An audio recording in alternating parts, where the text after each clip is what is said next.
各位网友，大家好，欢迎来到包明说。今天呢，我们说一说美国气候特使克里访华，并不是空手而归。上周末美国的气候问题总统特使克里完成了他对中国的访问。因为这次访问呢，没有达成任何让美国政府满意的协议，所以西方媒体说克里这次从中国是空手而归。真的是这样吗？未必。实际上克里并没有空手而归。克里这次访华最重要的一个目标，就是希望让气候变化问题成为中美关系当中的一个绿洲，与中美之间其他的那些棘手的问题切割，拿出来单独讨论。似乎这个关乎人类未来命运走向的问题，可以超越意识形态，超越国家利益之上。但是如果我们回顾一下近些年来美国人的所作所为，就会发现美国的虚伪。当今世界人口越来越多，所涉及到的政治、经济、社会问题是越来越复杂，影响人类未来命运的也不仅仅是气候问题了，肆虐全球的新冠病毒全球粮食供应不均，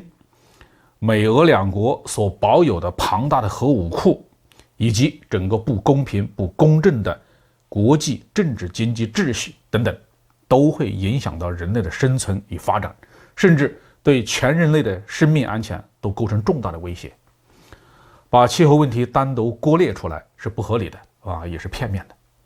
克里提出希望气候变化问题成为中美关系当中的绿洲，明显的是在逃避中美关系的实质性的根本性的问题。今天的中美关系之所以如此困难，完全是美国单方面造成的，最直接的责任者就是美国的上一任总统特朗普。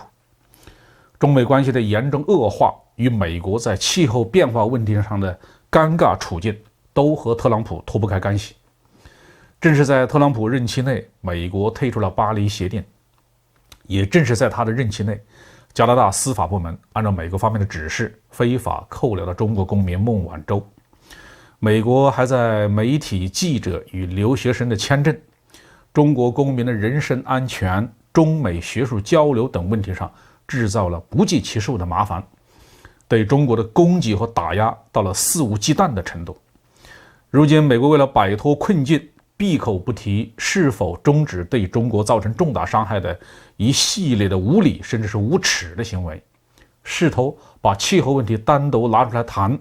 让中国与他配合，这简直是异想天开嘛。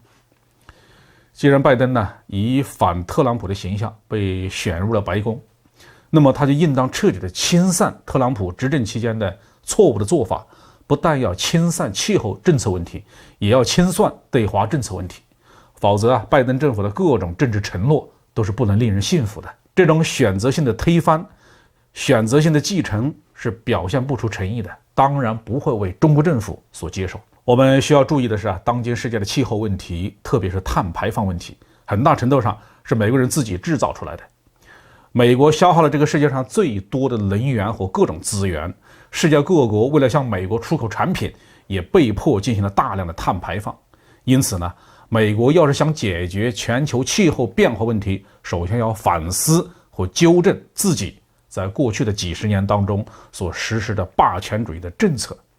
要清算他的那些给全人类带来的巨大的伤害的做法。否则就算其他国家努力的实施节能减排措施，而美国就继续保持着原有的生活方式，那整个人类的节能减排就失去了意义。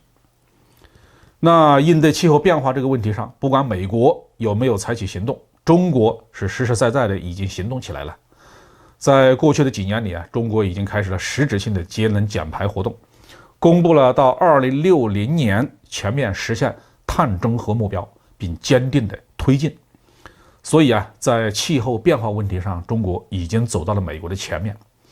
美国应该做的是反思自己，而不是来找中国谈什么不现实的话题。之所以说克里这次访华并没有空手而归，是因为中国并没有给他吃闭门羹外交部门的有关负责人向他正式表明了中国政府的态度，让他能够带回中国政府关于中美关系以及气候变化问题的明确信息，拜登政府如何判断和处理这些信息，这才是人们需要关注的焦点。好，这期话题就说到这里。